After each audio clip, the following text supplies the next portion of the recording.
right. All right. Shabbaton Shalom. We are back. It is the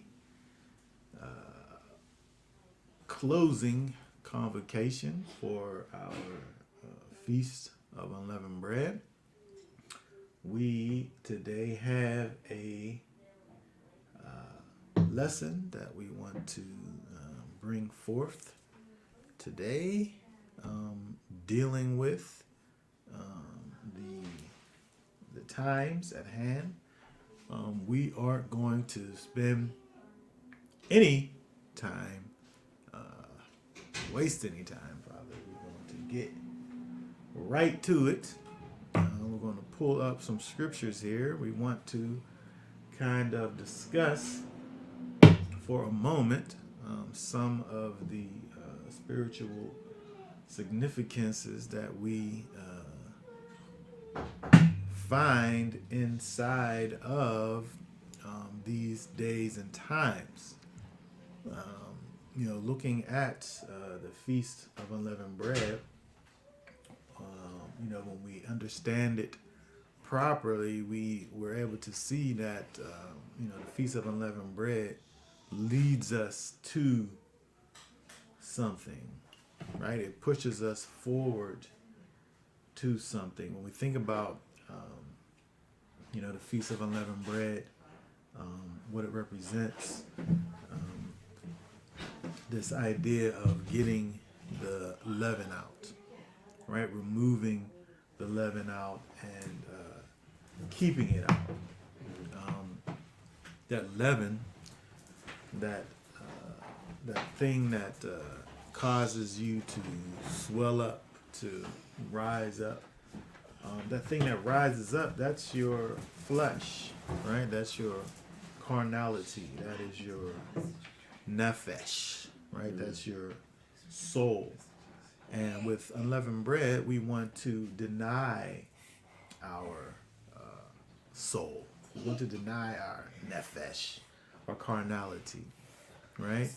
And so if we only just dealt with our kind of mental, physical ability to be able to deny our carnality, our flesh,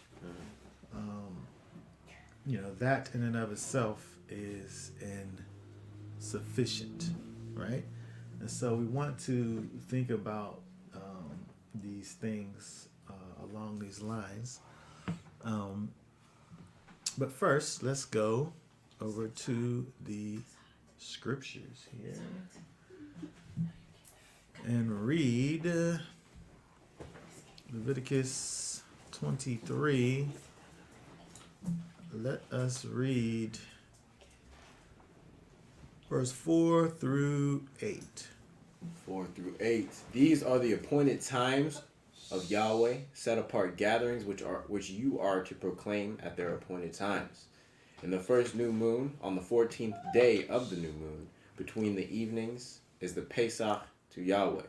And on the 15th day of this new moon is the festival of Matzot to Yahweh.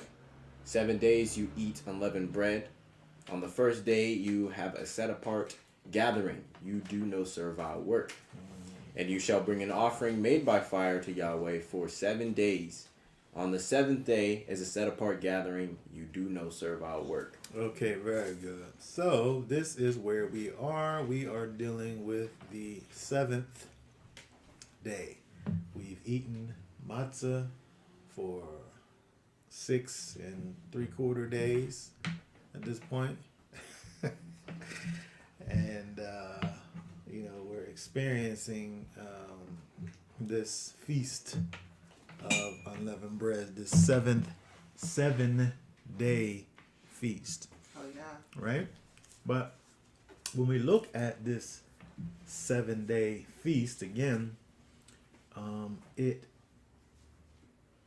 the feast itself causes us to look for more. When you think about it, when Israel came out of Egypt, um, they were doing just that. They were moving. They were on a journey. They were on a mission, right? And so they were going somewhere. And so the Feast of Unleavened, and it didn't take them a week either.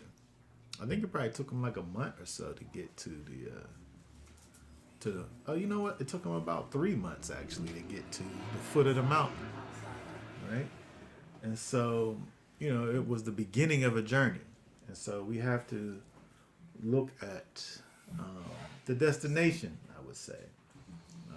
If Feast of Unleavened Bread, Passover, is the start of the journey, we have to look towards the destination. So I wanted to look at the example that's given to us by the Master Yeshua, because if we look at Yeshua and the things that he is dealing with in his very last moments on earth, he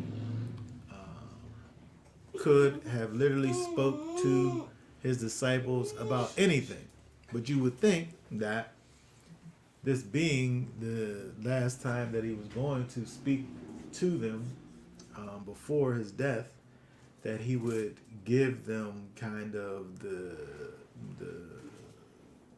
secret sauce. He was going to tell them exactly what they needed to know, what they had to get ready for, the most important things, that they were about to be dealing with. And so let's go over because when we look at the final chapters of the book of John, there is a definite theme that emerges when you look at these final chapters of the book of John, which include all of the things that Messiah had to say to his disciples before he went and did what he did for us. So let's go over first to John, book of John here. If I can find my cursor.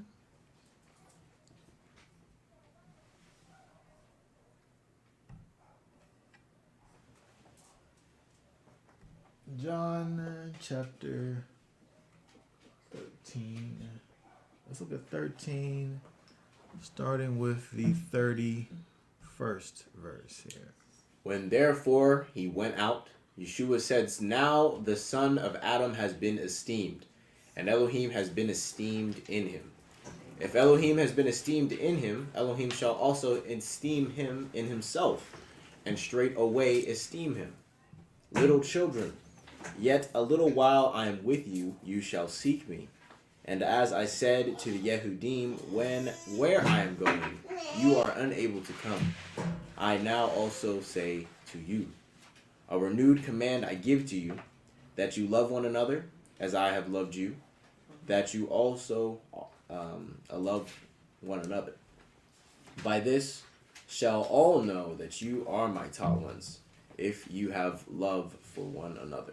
Okay, very good. So it's interesting when we look at what is being said and remembering that this is in the context of Messiah at the Passover, right? At his final moments, the things that he has to say to his disciples prior to his death. And it's interesting that we're able to see something that kind of points to or pictures for us things that we see in actually the Passover. Because in the Passover, we begin to do this thing. We begin to do this thing that is a picture of our life, and it includes, a physical act, a physical desire, things that we do, from our strength. But in order for that thing that we begin in the flesh, in our minds, in our hearts, the thing that we begin needs to be strengthened from a spiritual standpoint. And so he's given them, his disciples, this command, this new command that he's giving you: love one another as I have loved you. But it's interesting that the love that he has for us, for his specifically his disciples here, the love that he had for them was a love that was originated from the Spirit, which his disciples, the ones that he was speaking to, if they continued, they would too receive that Spirit.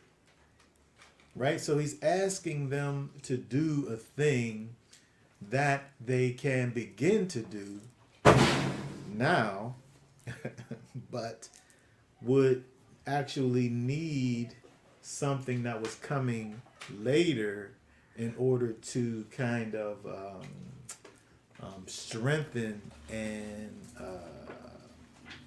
cause what they had begun to do to be fulfilled and completed. Mm-hmm. Okay, so he said, by this shall all know. This thing that he was asking for them to be doing, he said, by this shall all know, if you love one another, if you manifest the quality of the Father, right? Because we learn that Elohim is love. That's what he is. Can you put that back right there? That's what he is, right? He is love. And so for us to love one another the way that Messiah loved his disciples is for us actually to be manifesting the quality of the Most High. His character, right? His character in us. This is speaking about the Spirit of Elohim coming and empowering us to move forward. And it's so interesting that, he's not even talking to them about keeping the leaven out of their lives. But that's what time it is. That's what time it is for them. It's time for them to be getting the leaven out. Right? For them, it's the beginning of the feast. Right? It's the beginning of the Feast of Unleavened Bread. The thing is just starting. You would think that the most important thing for him to be speaking to them about would be like leaven and even the significance of his death, or even matzah or something. But he's pointing them forward to something that's not even inside of really the confines of Feast of Unleavened Bread, but forward to that manifestation of the quality of the Father, which is in fact the Spirit. Okay, so let's look at something else. Let's look over here at John chapter 14. Because we could sit here and read chapters 13 all the way through 18. And, we would actually see that there is a definite theme that's here. But I just want to kind of pull out a few things. Actually, before we go to 14, let's look over here. Let's go over to something else. Let's go to, let's see here.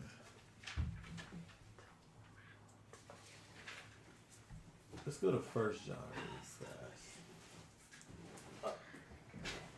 First John 4. 4, 7. Read, let's see here. Read down to verse 13. Beloved ones, let us love one another because love is of Elohim. And everyone who loves has been born of Elohim and knows Elohim. Okay, hold that. It's interesting that, remember, Yeshua said before in John, he told them to love one another as I have loved you. When we look over here, he's saying, let us love one another because love is of Elohim. And everyone who loves has been born of Elohim. That reminds me of that song. Yeah. Oh, yeah, the song, yeah. And so Yeshua, talking to his disciples in his last hours, is talking to them that it seems, based on this verse, is able to be seen in those who are born of Elohim. That means they have the Spirit inside of them. And so he's speaking to his disciples kind of prophetically saying, love one another, because he wants for them to manifest the character of the Most High, which comes with being born of Elohim, like what we see over here. Okay, keep on going. Read verse 8. The one who does not love does not know Elohim, for Elohim is love. Elohim is love, right? And again, when we talk about knowing Elohim, we're not talking about something that's happening necessarily in your brain, in your mind. Well, let's just say only, right? Because you're conscious of the things that you're doing. But we're dealing with, from the Hebrew, the word yada, which deals with a relationship, right? Intimate knowledge, right? And so in order to have how does one have intimate knowledge with Elohim outside of the Ruach HaKodesh? I don't know. You can't. Right? Verse 9. By this, the love of Elohim was manifested in us, that Elohim has sent his only brought forth Son in the world in order that we might live through him. This is past tense. Now at this point, 1 John 4 and 9, by us manifesting his love, by us loving one another because of the fact that we've been born of Elohim, by that, it says the love of Elohim is manifested in us. Right? At this point now, past tense from what we looked at over in John 13, where Messiah is speaking to his disciples during Feast of Unleavened Bread, he's talking about something that cannot happen until Shavuot comes. He's speaking to them about the thing that they're going to begin to do, and that will be actually realized in the future when the Spirit comes down. Verse 10. In this is love, not that we loved Elohim, but that he loved us and sent his Son to be an atoning offering for our sins. Hold on. It says, in this is love, not that we loved Elohim, but that he loved us. And so there is a necessity for Elohim to deal with us, to deal with our hearts first. He said, not that we loved Elohim. It's not that we sit up here and love him and then he started loving us back. He said, not that we loved Elohim, but that he loved us. And then sent his Son to be an atoning offering for our sins. First, he loved us, right? He called us out of this world of darkness and called us to his marvelous light, right? And so this thing again we're looking back still at what Yeshua was talking to his disciples about during Feast of Unleavened Bread. He's talking to them about this thing that is yet to come.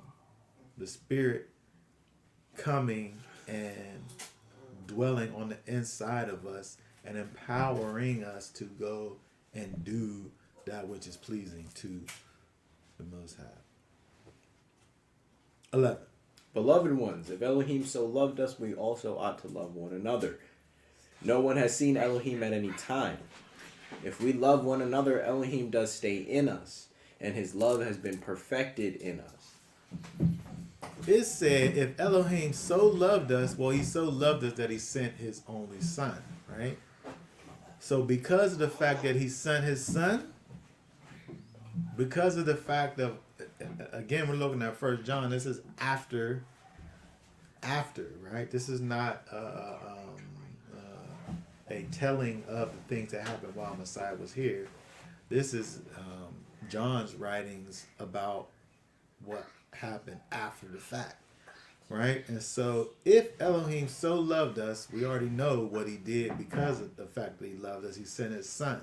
And when he sent his son, he came and lived and died and went back to the Father and sent back his Ruach HaKodesh so that we ought to, as those that are indwelt by his Ruach HaKodesh, are able to love one another. You could have, you can do things that resemble loving one another in your own carnality, in your own mind. You can do nice things for people. But when we look at this verse over here, it is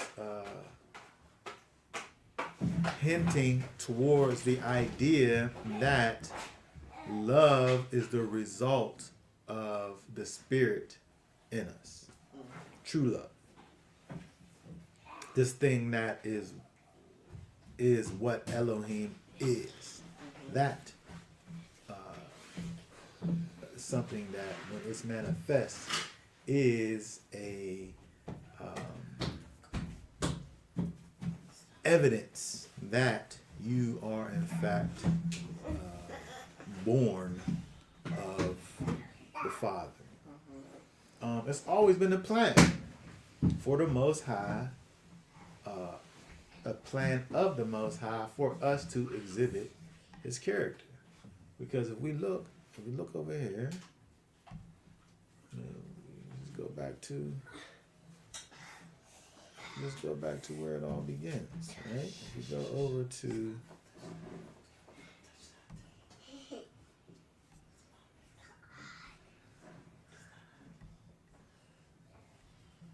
what's this say in verse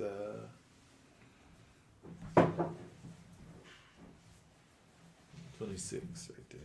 And Elohim said, let us make man in our image, according to our likeness, and let them rule over the fish of the sea, and over the birds of the heavens, and over the livestock, and over all the earth, and over all the creeping creatures that creep on the ground. From the very beginning, Elohim said that he wanted to make man in his image and in his likeness. He wanted someone to be able to make his presence and character known in the world that he was creating. Okay? Let's go over to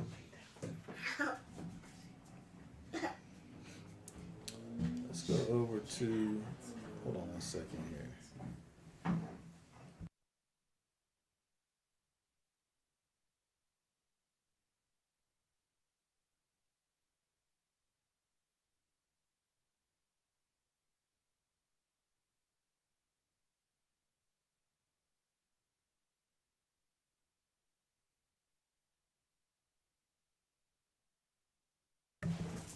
All right, let's look over here, because what we're saying is that from the beginning, the Most High wants for his presence to be on the earth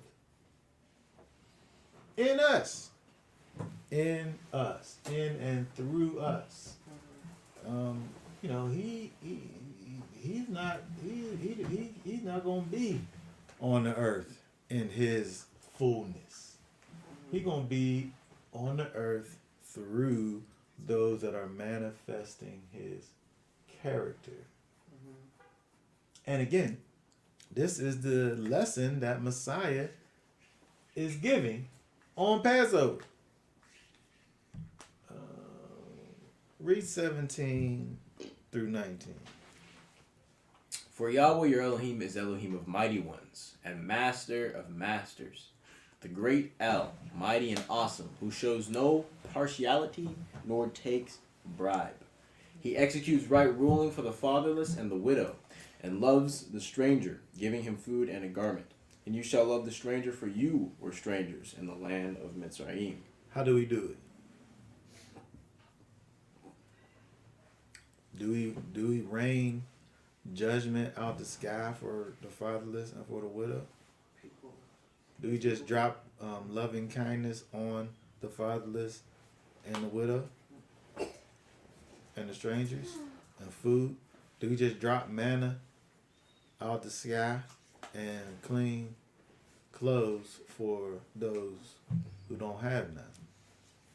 Yeshua talks to his disciples, and he's talking to them. He said, whenever you seen that person in prison, or whenever you seen that homeless person, or whenever you seen that hungry person, did you feed them? Did you clothe them? Did you free them?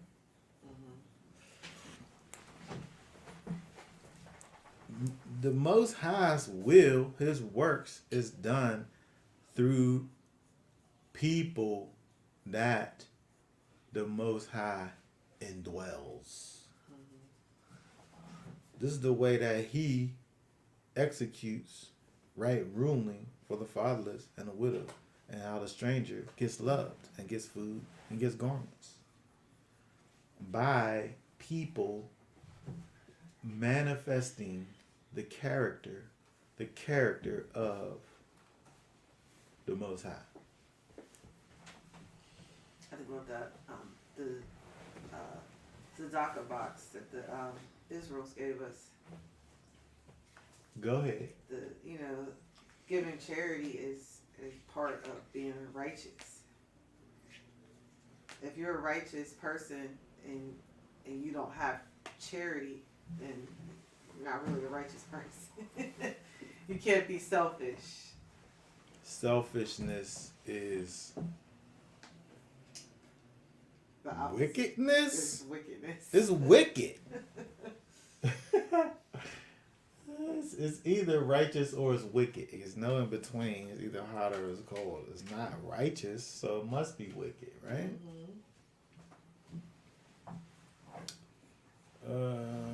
Verse 36. Oh yeah. Read 36. Read 36 down through 40. Teacher, which is the great command in the Torah? And Yeshua said to him, you shall love Yahweh your Elohim with all your heart and with all your being and with all your mind. All right, hold up. Stop right there. It's interesting that, again, we're looking at Torah command. This is before the Ruach HaKodesh. And so when we look at this Torah command, even this Torah command begs for the Spirit to come and dwell in them. Why? Because we just learned that you walking in love is because you've been born of Elohim. Meanwhile, you've already had this command to be doing this. And so it's like unto this Feast of Unleavened Bread, where we are given this command to get the leaven out, to search ourselves and get it out and keep it out. But at the same time, understanding that it's necessary for us to have that Ruach HaKodesh inside of us so that we're really able to seek it and keep it out. That we're really able to walk in a life of unleavened right? And so when we think about what's being said over here, this idea of you loving Yahweh your Elohim with all your heart, with all your being, with all your mind, even here, that command is something that's looking forward to the Ruach HaKodesh coming when you're really able to manifest this command. Okay, keep on going. 38. 38. This is the first and great command. And second is like it. You shall love your neighbor as yourself. On these two commands hang all the Torah and the prophets. Okay, very good. So it's interesting when we look at verse 40. On these two commands, all the Torah hangs, all the Torah and the prophets. Interesting because Yeshua himself talks to the Pharisees and says, if you read Moses, if you read the Torah, you read of me. Right? If you read the Torah, then you read of me. And so when we think about this idea of love, on these two things hang all the Torah and all the prophets. If all the Torah and the prophets is about loving Yahweh and loving your neighbor, and the Messiah who came, lived, and died, and sent, went back to the Father and sent back his Ruach HaKodesh, his spirit that gives us the ability to do all this, then we could make our little mathematical equation and say that the Torah and the prophet hang on the Ruach HaKodesh. Because the Ruach HaKodesh really is the thing that gives you the ability to love Elohim and to love your neighbor. It's this thing that you start doing in your own power and strength. You just begin to do it. You put it in your mind, I'm going to do this. I'm going to live like this. But not till the Spirit comes and strengthens you do you really fully, gain that true ability. It's interesting when you think about looking at the Feast of Unleavened Bread, the Exodus from Egypt. There was a separation from Egypt that was made with the 10 plagues, with the lamb that was slaughtered, with the death angel coming, with the firstborn being taken, and Israel being released from servitude. But the covenant wasn't made with that people until Sinai. The covenant wasn't signed, sealed, and delivered at Passover. They made a decision to enter into a contract. But the contract didn't happen until 3 months later. And so, again, it was this beginning process that began at Passover, but the whole time was always pointing towards the thing that came next. All right, so let's go back to Messiah's last night. Let's go back to it. Because he just, you can just randomly flip through chapters 13 through chapter 18. You can randomly flip through, and every time you just flip through and stop randomly, you're going to find Messiah talking about the Spirit. We're going to do it not so randomly and just look at chapter 14. So let's go over here real quick here.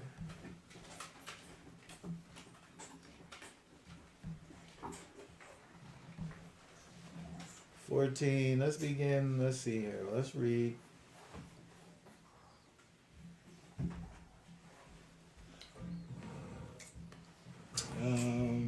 So Yeshua in these verses, Yeshua deals with in chapters 14, looking at verses 1 through 14, with the unity of himself and the Father, and the need to believe in Yeshua. Right? Know me, and you'll know the Father. See me, you'll see the Father. But once you can begin to grasp this, now he hits his disciples with the heaviness. So let's go down to verse 15. Verse 15. Read 14. Verse 15 and 16. Verse 15. If you love me, you shall guard my commands. And I shall ask the Father, and he shall give you another helper to stay with you forever. Okay, very good. He is talking about the Ruach HaKodesh, right? The Comforter, the Helper will abide forever. The Comforter will stay. The Comforter will continue. The Comforter will dwell, endure, be present, remain, stand, tarry with and in you forever. He's talking about the Spirit of the Most High coming and dwelling in you. He said, if you love me, you'll guard my commands. And I'll ask the Father, and he'll give you another comforter to stay with you. He's describing to his disciples this very important thing, again, that in the scope of things comes after Passover, comes after the Feast of Unleavened Bread. The process begins at Feast of Unleavened Bread, but the most important thing, let's just say that, the most important thing comes after. It's almost like when you think about what Paul talks about when he talks about the law being a schoolmaster. Right? He said the law is a schoolmaster that leads you to Messiah. And so you have to know and understand the law fully now. Because when you have a proper understanding, the thing that Messiah said again to the Pharisees, when you have this proper understanding, it teaches you of him. So you have these things that you do in preparation for what is to come. Okay? So again, you have this idea of loving me, guarding my commands, and then he's going to go and back to the Father and send you a helper that's going to help you to be able to love me and guard my commands. Okay, verse 17. The Spirit of the truth whom the world is unable to receive, because it does not see him or know him, but you know him, for he stays with you and he shall be in you. Okay, this thing that's not available is not available to those that are in the world. This Spirit of truth, right? The world's unable to receive it because it does not see him or know him. It's interesting that he's using his words, this seeing and knowing, right? And when we think about Yeshua speaking to the people over there, I think it's Matthew chapter 7, where he talks about the whole thing with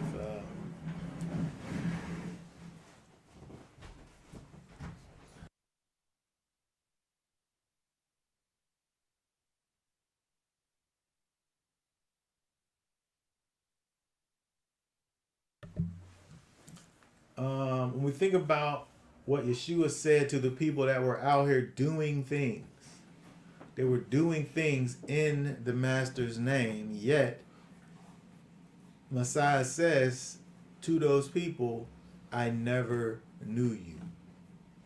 They didn't have a relationship, an intimate relationship with him. Right? So those same people are unable to receive the spirit of truth. Those same people they're going through the motions. Mm-hmm. They're doing Feast of Unleavened Bread without the thing that comes after. I just said something right there. Those people that's over there in here, let me pull that up real quick. Because if we was at church right now, somebody was supposed to run up and run a couple laps around the place right there when I just said that.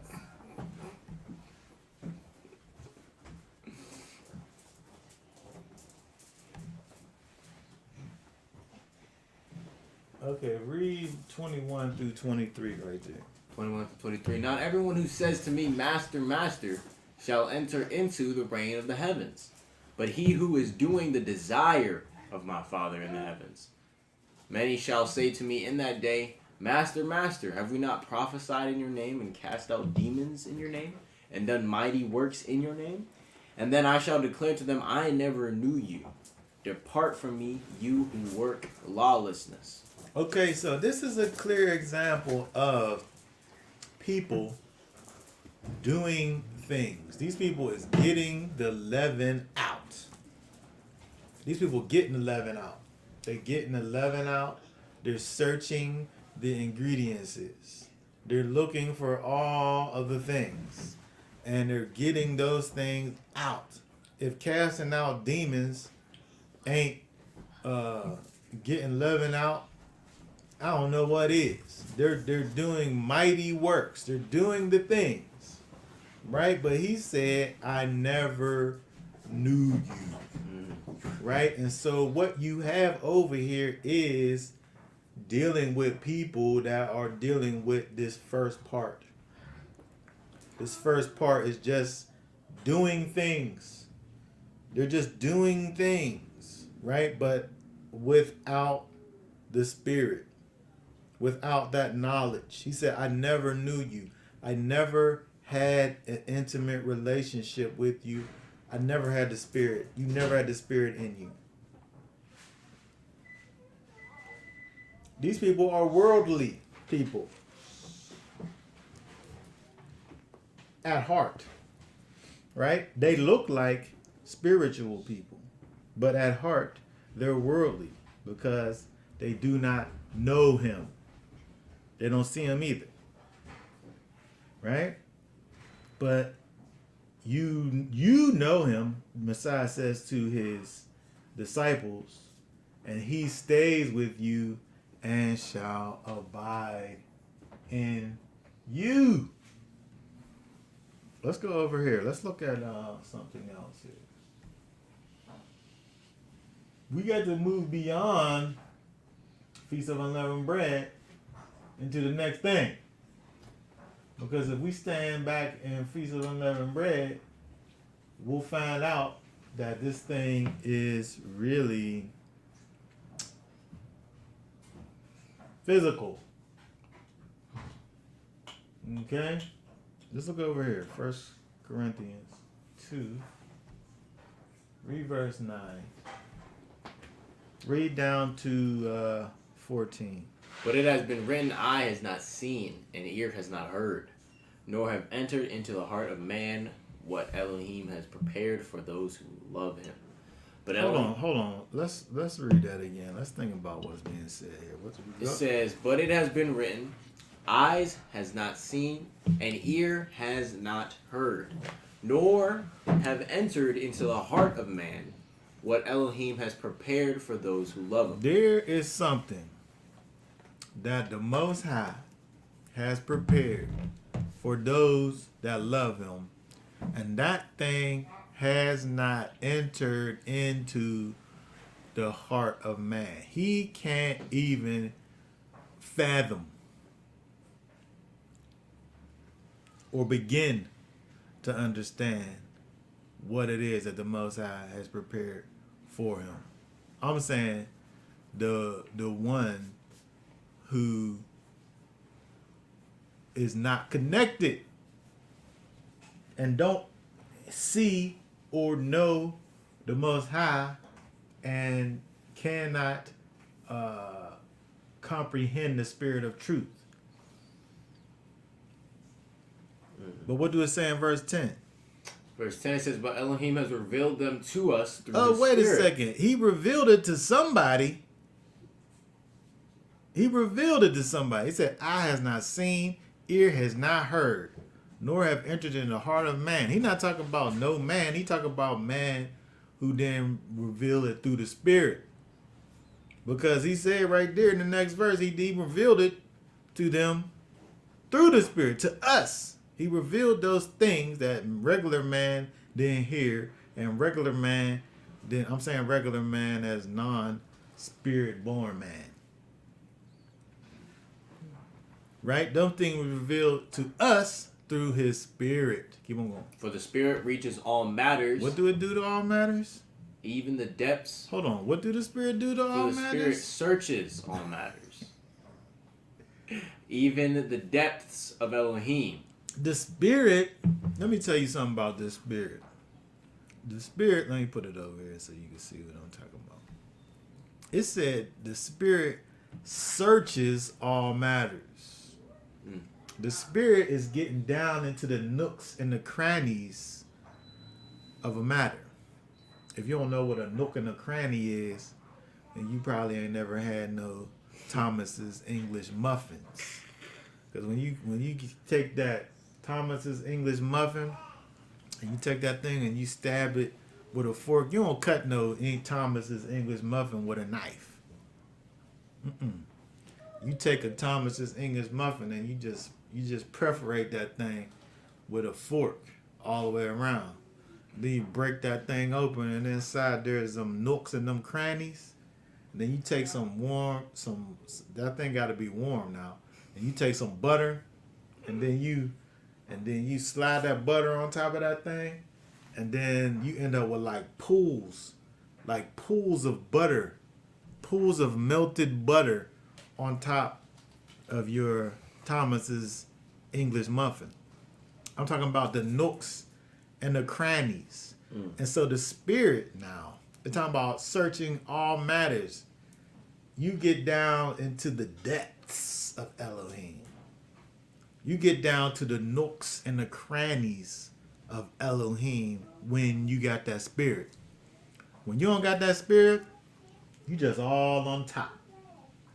You just all on top. Ain't nothing down in no nook or no cranny. Right? You just all on the surface. Right? You ain't getting no revelation. Right? Without that Spirit. Because your eye can't see it, and your ear can't hear it, and it's not even entered into your heart what it is that Elohim has prepared for you. But when you got that Ruach HaKodesh, when you got that Spirit, when you got that thing that Messiah is teaching to his disciples all night long, the last time he was with them, now you get into the depths of Elohim. What does it say in verse 11? Verse 11, for who among men knows the thoughts of a man except the spirit of the man that is in him? Hold on, read that again. It says, for who among men knows the thoughts of a man? Nobody. Nobody don't know the thoughts of a man. Except the spirit of the man that is in him. Yes. Keep on going. So also the thoughts of Elohim no one has known. Nobody don't know the thoughts of Elohim. Except the spirit of Elohim. But the spirit of Elohim come and get inside of you though. Keep on going. And we have received not the spirit of the world, but the spirit that is from Elohim. Wait a second. He said that the thoughts of Elohim no one has known. But then he said, you received the Spirit, and the Spirit searches all matters and is in the depths of Elohim. And so you actually know the thoughts of Elohim. That's what that said right there. You know the thoughts of Elohim if the spirit's in you. But if the spirit ain't in you, you don't know the thoughts of Elohim.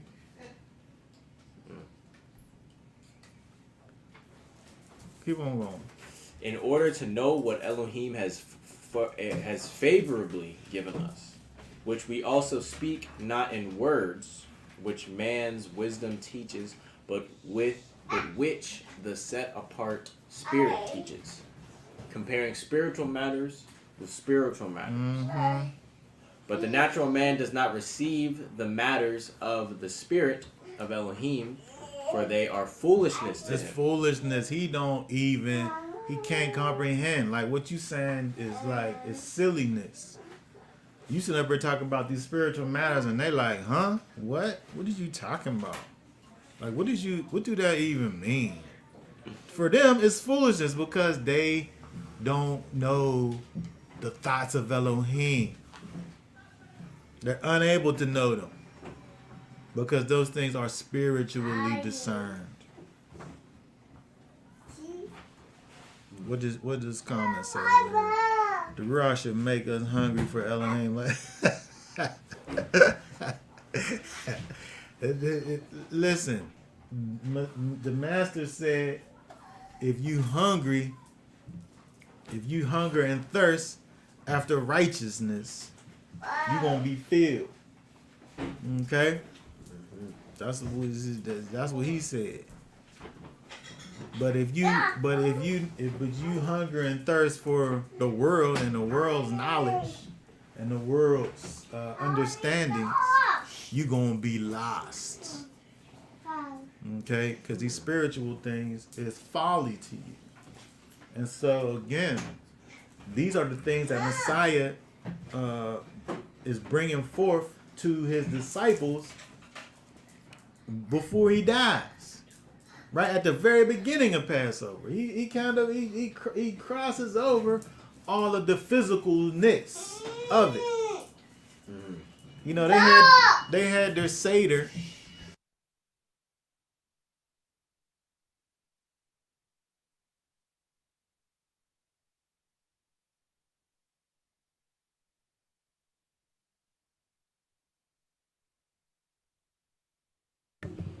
When Messiah was teaching his disciples, you know, they went through the Seder and they talked about, you know, their little thing that they had to talk about. They went through, you know, that in that time. But in the time following after the meal, he spent much time speaking to his disciples about the Spirit. The Spirit is the most important thing. It's the whole reason. It's the whole reason for all of it. Right? Let's go back. Let's go back to John 14. Let's look at verses 19.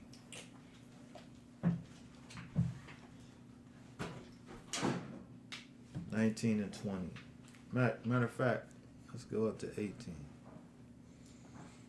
I shall not leave you orphans. I am coming to you. Listen. The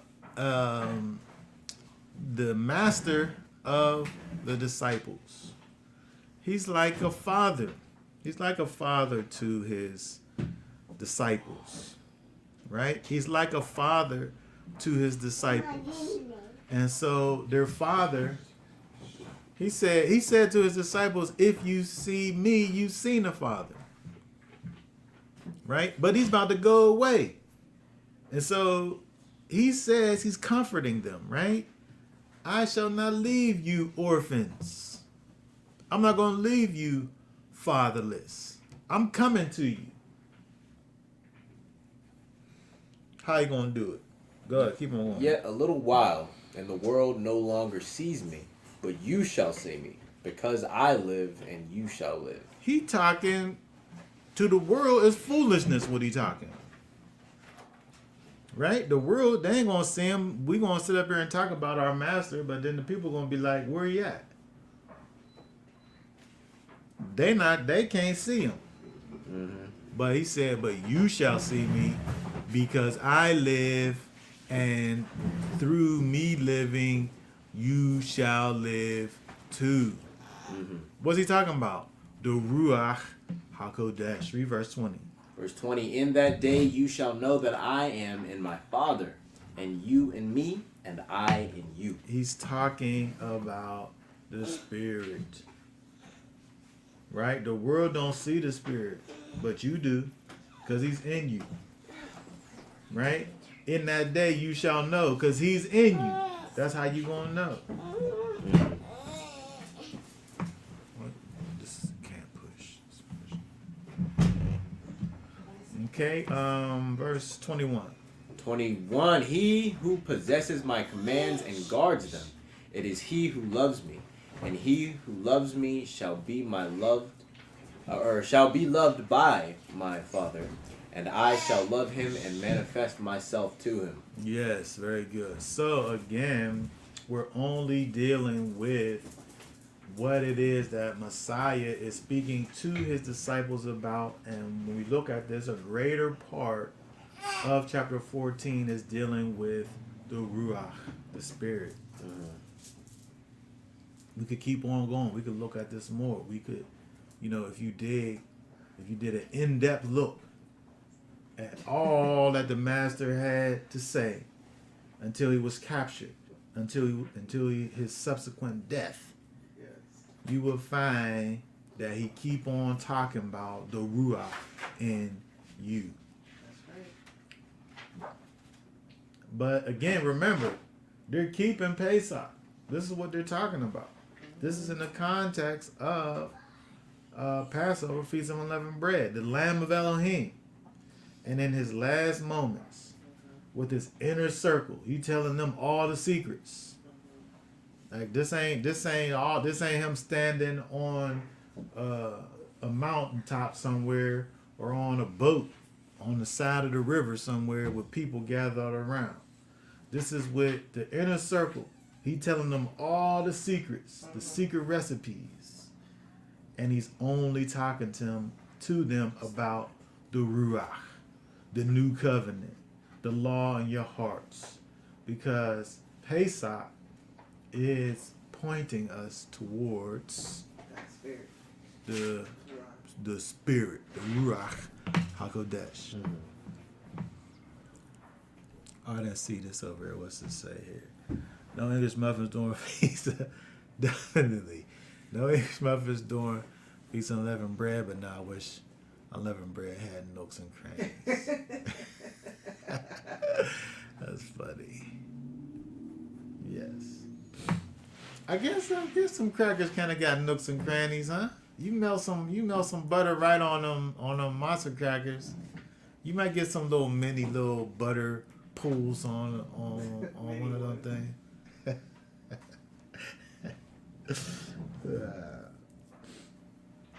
Okay, let's keep on going. We're gonna go a couple more a little bit. Let's see here. Let's go over to. Let's go back. Let's go back to Exodus. Let's look at 13. 13. 3. Oh, we read this the other day. Read this again. And Moshe said to the people, remember this day in which you went out of Mitzrayim, out of the house of slavery. For by strength of hand Yahweh brought you out of this place, and whatever is leavened shall not be eaten. Okay, when we are remembering this day, when we're remembering Pesach, Feast of Unleavened Bread, and thinking about the great acts that are associated with it, we have to also remember that the deliverance was achieved through redemption. And even as we look back, we can see that those acts were means to an end. Right? The act of redemption wasn't the end, it was the means to an end. He was taking the people somewhere. right?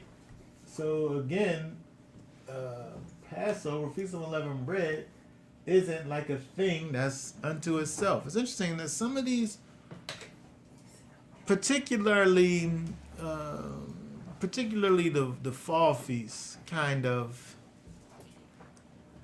I guess you can look at them kind of connected, but which I would say that they are kind of connected, but on the surface level, they really kind of are independent of themselves. That each one has its own kind of thing that is doing, that it represents. But when we look at the spring feast, it's interesting. The spring feast, Or one feast almost. it's almost, yeah. Even though it spans, the week and the 50 days. For these two separate feast situations, it's like it's one thing, because one is only the beginning to get you to the next one. Verse chapter 3 and 18. Stop doing that, you see? What's that say? And they shall listen to your voice, and you shall come, you and the elders of Yisrael, to the sovereign of Mitzrayim, and you shall say to him, Yahweh Elohim of the Hebrews has met with us. And now please let us go 3 days' journey into the wilderness to slaughter to Yahweh our Elohim. Did Moses wanted for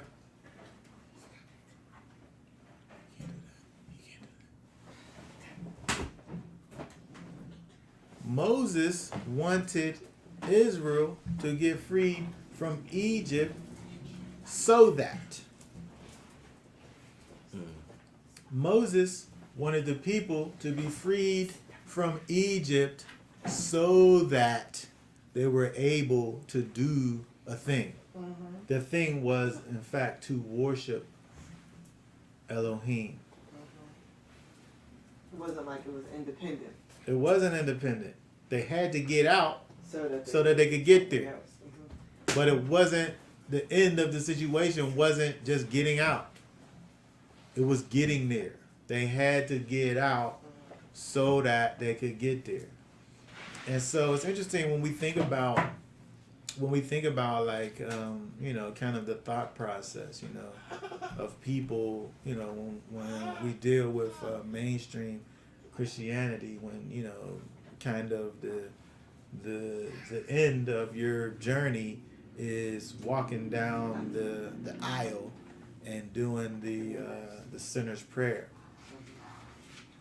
And from that moment, there's nothing that you can do to lose this thing that you've gained just right now. Almost as if that's the end of the journey. When in fact, it's only just the beginning. It's only just the beginning. It's the beginning of the journey. It's not the end. It starts right there. Like a journey is like a journey. It's not like a step. Like, what's the definition of a journey? Can 2 steps be a journey? A journey is like this long. It's a trail, like what Hold Hickey on. says in his rap. I just want to see what. What is that, Zade? It's a journey trail. The society is the path and the destination. Yeah. It's both. But I want to see this real quick here. If I put this in, what is it going to tell me? You don't go to the Webster dictionary. I mean, it's an English word, right? Journey. Oh my goodness. Let's see. The travel of the day, to travel by land to any distance and for any time indefinitely. Well, any journey. Well, that's interesting. This is kind of letting the wind out of my sails, actually. From London to Paris, Rome, so on and so forth. One place to another. That's a long journey. Well, the English language is just lacking, I pose. It's not giving me what I want. But in my eyes, a journey ain't 2 steps, right? It's something long and laborious, like it's hard, a journey, right? Like our brethren that came up from Florida. Man, that was a journey. Yeah, 2 days. Them people, they took a journey, right, to get something that they desired, and that thing that they desired was in fact the thing that Messiah calls for us to be doing. What if everybody who is called to Messiah, the first thing that they do is make a sacrifice? Oh wow! It seemed like there'd be a lot less people coming to Messiah. If the first thing you had to do was sacrifice, he said, if you want to follow me, pick up your torture stake. He said, pick up your sacrifice and follow me. Even when you think about it like that, he said, pick up your torture stake and follow me. He's not talking about a step. He's talking about a journey. He's talking about a journey. He's talking about a process. Right? And so the point wasn't to come out of Egypt. The point was to come out to the place and worship the Almighty. That takes intimacy. That takes relationship. That takes a connection. Right? And the redemption wasn't intimacy, relationship, and connection. It was just the beginning of the process. Okay? It was just the beginning. I think that what happens is that people get on this journey, and then once they start to have trouble, then they get off of the journey. Exactly. And so those people, they didn't never make it to Sinai. Because when you think about Sinai, what it represents in terms of the spirit, in terms of that Ruach HaKodesh coming and living and dwelling on the inside of you, he said, come and meet me at the mountain. He miraculously makes it possible for you to get there. And then once he has you there, he empowers you and strengthens you. But he's still calling for you to come. He's still calling for you to go get the lamb. He's still calling for you to hold that lamb. He's still calling for you to cut the lamb's throat.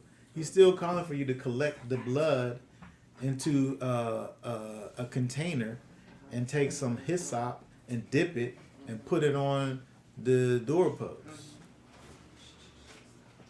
But once you do all of that, he's going to bless you, right? And so again, we have to think about this thing as a process. All right, so let's go back to thinking about Yeshua now, because Yeshua, he talked to his disciples. He lived with them, and he was getting ready to die, and he's getting ready to the thing that comes after his death, right? If we go to, first, I'm not going to talk too much longer. Let's look over 1 Corinthians 15 and 12. Read down to 17. And if Messiah is proclaimed that he has been raised from the dead, how do some among you say that there is no resurrection of the dead? Your people tripping. And if there is no resurrection of the dead, then Messiah has not been raised. And if Messiah has not been raised, then our proclaiming is empty, and your belief is also empty. And we are also found false witnesses of Elohim, because we have witnessed of Elohim that he raised up Messiah, whom he did not raise up, if then the dead are not raised. For if the dead are not raised, then neither Messiah has been raised. And if Messiah has not been raised, your belief is to no purpose. Your faith is in vain. And you are still in your sins. Okay, so let me just say, read 18 too. Then also those who fall asleep in Messiah have perished. Yeah, they're not. They're dead, right? And so, it's interesting when we look at this. First of all, Messiah here is speaking to people who don't believe in the resurrection. That's one. Well, it's Paul talking to people who don't believe in the resurrection. But he's not only doing that, but he's saying something about the resurrection.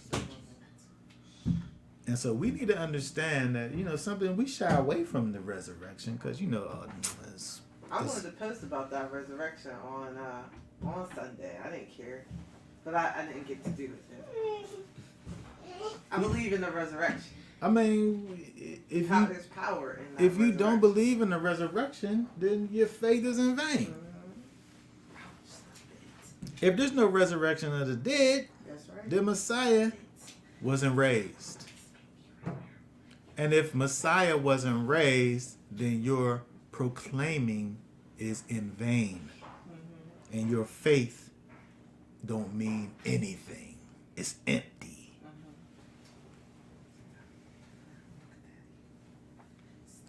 And so when we think about the importance of the resurrection, right? If we think about the importance of the resurrection, it's key. Essential. It's essential. It's an essential part of the process because he had to be raised. First of all, if he wasn't raised, you ain't going to be raised. Right. But if he didn't raise from the dead, then he didn't go back to the Father, and he can't send back his Ruach HaKodesh. See, when he talks about all of the things, he don't necessarily include this whole idea of resurrection. But it's implied, though, because if he dies, how's he going to come back? Right? He got to come back. But he comes back and then he goes back to the Father and then he sends back, like he skips the specifics. He said, I'm going to go away, but then I'm going to send back another comforter. And in between those two things is the resurrection. And so we got to understand that this thing that Messiah, in fact, did for us is pretty important. It's a pretty important part of the process. Read down verse 20. But now Messiah has been raised from the dead and has become the first fruit of those having fallen asleep. Okay, so how in the world is Messiah the first? It says that he became the first fruit of those having fallen asleep. But there was other people that got raised from the dead before he was raised from the dead. As a matter of fact, Messiah was raising people from the dead. Messiah himself was raising. So why wasn't the first person to be raised from the dead the first fruits of those that have fallen asleep?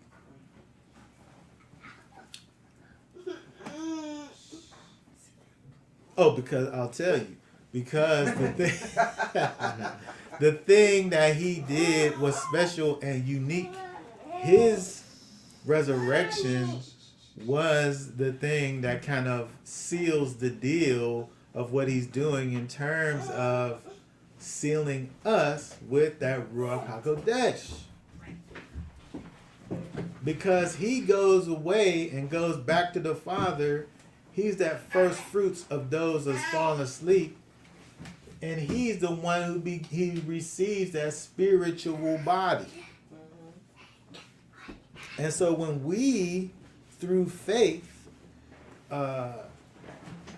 trust in the saving work that Messiah provides for us, and when we receive that Ruach HaKodesh, we receive that spirit of truth that comes inside of us, that earnest of the Spirit, that seed of the Spirit that comes and planted inside of us, that grows all the way until we are completely glorified when he in fact returns.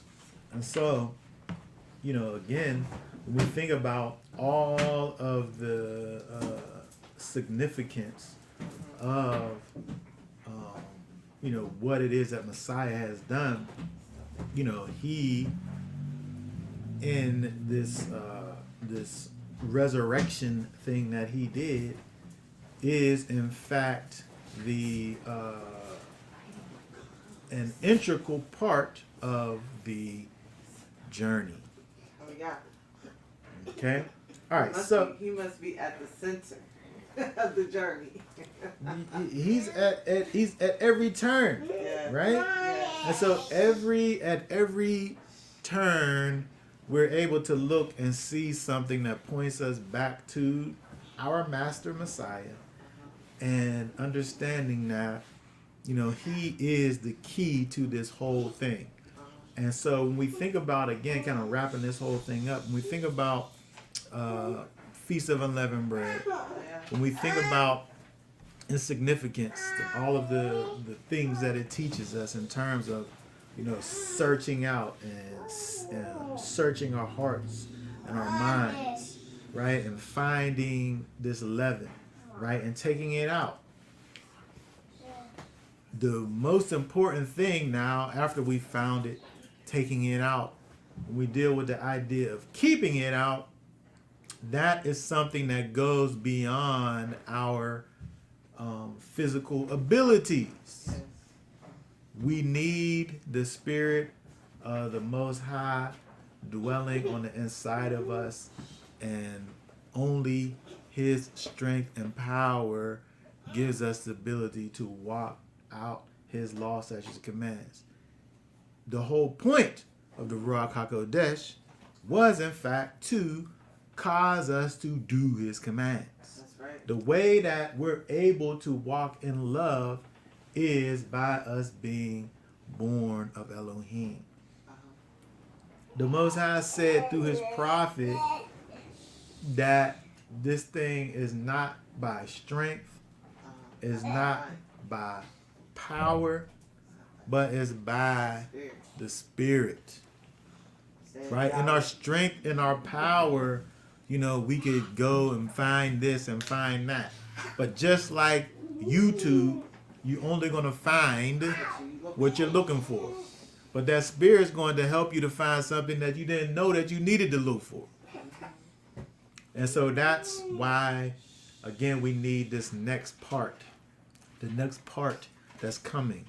Feast of Unleavened Bread is something that points us forward into the nooks and the crannies. It points us to the depths of Elohim that we cannot find lest we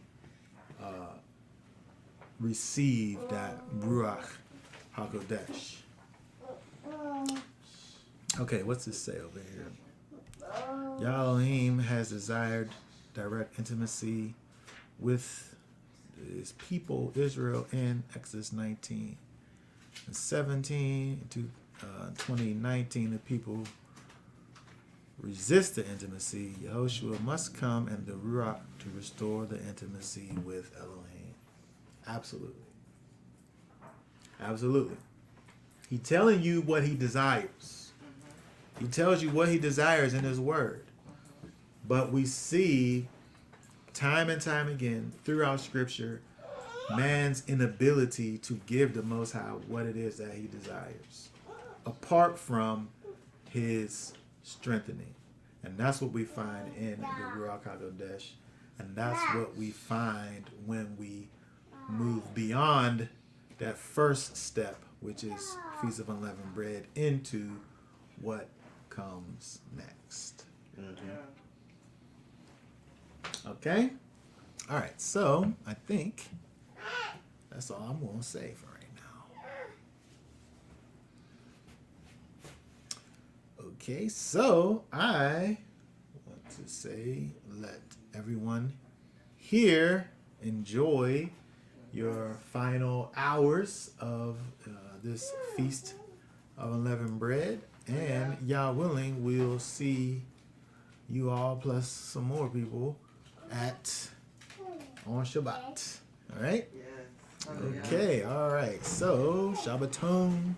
Shalom. Shalom. Shalom.